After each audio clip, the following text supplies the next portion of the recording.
আপনার এখন কঠিন পরিস্থিতি চলছে, আপনার এখন কঠিন সময় চলছে, আর আপনি কি করছেন? আপনার দুঃখ কষ্টের কথাগুলো জনে জনে প্রত্যেকের কাছে বলছেন। এটা কি ঠিক করছেন? না ভাই, একদমই ঠিক নয়। সবার কাছে বলতে যাবেন না। আপনার দুঃখ কষ্টের কথাগুলো বলুন তাদের কাছে যারা প্রকৃতই ভালো মানুষ, যারা প্রকৃত আপনাকে হেল্প করতে পারবেন। ওই জনে জনে প্রত্যেকের কাছে যে বলছেন, তারা আপনার এই দুর্বলতার সুযোগ নিয়ে আপনাকে ছোবল মারতে শুরু করবে। হ্যাঁ ভাই, তারা আপনাকে ছোবল মারতে শুরু করবে, আপনাকে কথা শোনাতে শুরু করবে, এবং আরও এমন কিছু বলবে যেটা আপনার শুনতে বিরক্ত লাগবে। যেমন ধরুন, তুই যদি এমনটা করতিস না তাহলে তোর আজ এই দুর্দশা হতো না। ধরুন ঝড়ে আপনার ক্ষতি হয়েছে, তুই যদি আগে থেকে এভাবে সাবধান হতিস তাহলে তোর এই অবস্থা এখন হতো না। বা ধরুন কোনো রকম অ্যাক্সিডেন্টাল কেস হয়েছে, এমনভাবে বলবে তুই যদি একটু সাবধানীভাবে করতিস তাহলে তোর এই অবস্থা হতো না। ভাই, বর্তমান যে পরিস্থিতি রয়েছে সেটাকে কিভাবে মোকাবিলা করা যায় সেটার বুদ্ধি দিন না, এটা বলবে না।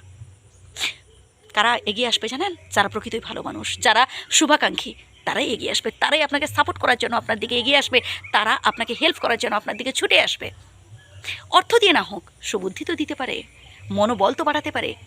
হ্যাঁ ভাই, যারা ভালো মানুষ, যারা প্রকৃত আপনার ভালো চায়, তারা এগিয়ে আসবে। তাই বলবো, সবার কাছে আপনার মনের কথাগুলো বলতে যাবেন না, তাতে কিন্তু দুঃখ কষ্ট বাড়বে, কমবে না। অনেক মানুষ রয়েছে যারা জাস্ট আপনার কি হয়েছে না হয়েছে এটা শোনার জন্য আসে। আবার কিছু মানুষ আছে যারা অপেক্ষা করে থাকে যে কখন আপনার সেই সুযোগটা আসবে, আর সেই দুর্বলতার সুযোগটাকে তারা কাজে লাগাতে পারবে, এবং সেই সময় তারা সেই ছোবল মারতে পারবে আপনার সেই দুর্বলতার সুযোগটাকে কাজে লাগিয়ে। হ্যাঁ ভাই, কারণ তারা চায় না আপনার কখনো উন্নতি হোক, তারা চায় না আপনি কখনো ডেভেলপ করুন, তারা চায় না যে আপনি আপনার লক্ষ্যে পৌঁছান, আপনি বড় হন। এটা তারা কখনোই চায় না। না, আমি বড় মানে বয়সে বড়োর কথা বলছি না, আমি বড় মানে কাজের কথা বলছি, আপনি আপনার লক্ষ্যে পৌঁছানোর কথা বলছি আর কি। তাই সবার কাছে বলতে যাবেন না ভাই, একটু সহ্য করে নিন। খারাপ সময় সব সময় থাকে না, খারাপ সময়ের পরেই ভালো সময় আসে। প্রত্যেক মানুষের জীবনে দুঃখ কষ্ট লেগে রয়েছে। একটা কথা কি জানেন? আপনি যে সমস্যায় রয়েছেন না, এর থেকে আরও কঠিন পরিস্থিতিতে রয়েছে এমন অনেক মানুষ, এর থেকে আরও কঠিন সমস্যা চলছে অনেক মানুষের।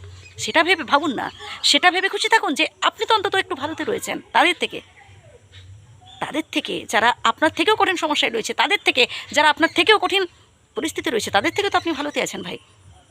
এটা ভেবে আপনি খুশিতে থাকুন না। জনে জনে সবার কাছে বলার দরকার নেই। ঈশ্বরের উপর ভরসা রাখুন। হ্যাঁ ভাই, আল্লাহর ওপর ভরসা রাখুন, ভগবানের উপর বিশ্বাস রাখুন, ভরসা রাখুন, এবং নিজের ওপর আত্মবিশ্বাস রাখুন।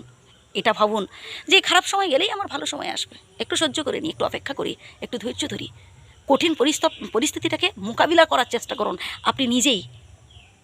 হ্যাঁ ভাই, আবারও বলছি, সবার কাছে আপনার দুঃখ কষ্টের কথাগুলো বলতে যাবেন না, সবার কাছে সবার সাথে আপনার মনের কথাগুলো শেয়ার করতে যাবেন না। বলুন সেই সব মানুষদের কাছে যারা প্রকৃত আপনাকে বোঝে, যারা প্রকৃত আপনার দিকে ছুটে আসবে, এগিয়ে আসবে আপনাকে সাহায্য করার জন্য। অবশ্যই আপনার সুন্দর মতামত জানাবেন। ভালো থাকবেন।